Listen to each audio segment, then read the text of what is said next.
Today we're going to add and subtract decimals. So I'm going to do two problems on the board here with you, and then I have a paper for you to just kind of demonstrate you can do it on your own. And then I'll tell you what the homework is after we get those papers done. So adding, subtracting decimals, does anybody have a memory of this? Anybody have a theory on what this one's going to be? I feel like it's just basic addition. It It's is. just 3 plus 12. Okay, so you think it has something to do with like 15? Okay, so he's saying something to do with 15. What are you saying? I'd probably say the same thing. Say the same thing? Looks like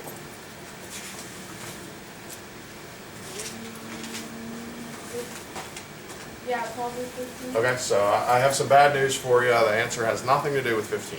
Okay, so we'll try to retread back in our memory banks. Even though 12 and 3 is 15, point 12 and point 3 will have nothing to do with 15. You have a memory here?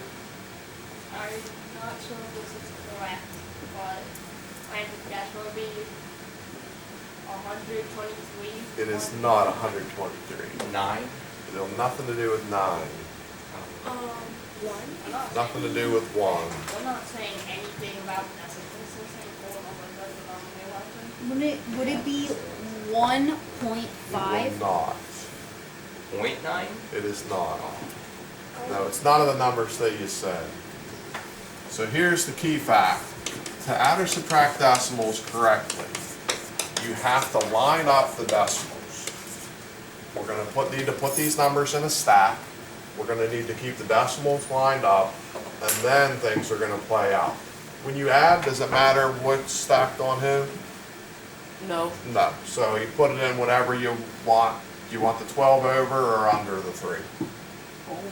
Over. So if I'm going to put the 12 over the 3, I need to keep the decimals lined up with the decimals so that 1 lines up with 3, 2 lines up with an empty space, and that's how we want that to look for us to add.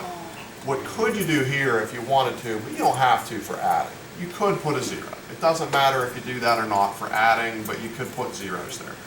Basically, you want all the places to line up with their similar places. And if you get the decimals to line up with the other decimals, you will do that. So this will make a 2, that'll make a 4, and in the answer, the decimal stays in that straight line. If you do this in columns and stay neat and keep the decimals in a column of lined upness, it should work out just fine. Question about that one? So if I step over here, this one's a slightly harder question in a sense because I don't even have a decimal point on this number. So a second thing you need to know, other than lining up the decimals, is that if I throw you a whole number, whole numbers have decimal points where? It's invisible, but it's there. After the whole number. Yeah, let's say on the left or on the right? Like, On the right.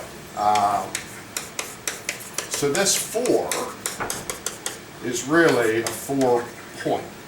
Okay, there is a decimal point on the right of that 4. If I keep the decimal lined up, underneath the point, I do the other point. When I go to make my answer, I have another point all in a nice stack. Where's the 1 going to slot? after the decimal point. After the decimal point, underneath this empty space. Okay.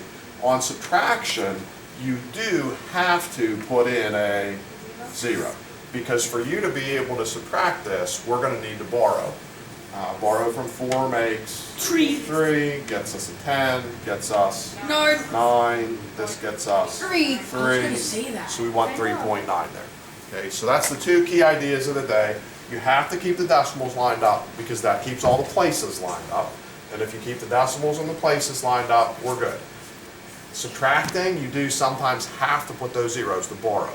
Adding, if you want to put the zeros, you put the zeros. It doesn't really matter, but we need the decimals to stay in a line. Question about that? Okay, so I'm going to give you a paper to practice on your own. When the paper, there's 9 on here. As soon as you go 9 for 9 on this paper, then I'll tell you what the homework is. You can start on the paper, but we'll work on this for a while. When you get these, you're going to need to stack them, restack them. I left you enough space that you'll have space to restack the numbers, keep the decimals lined up, and we'll go. But if you could stop the record, and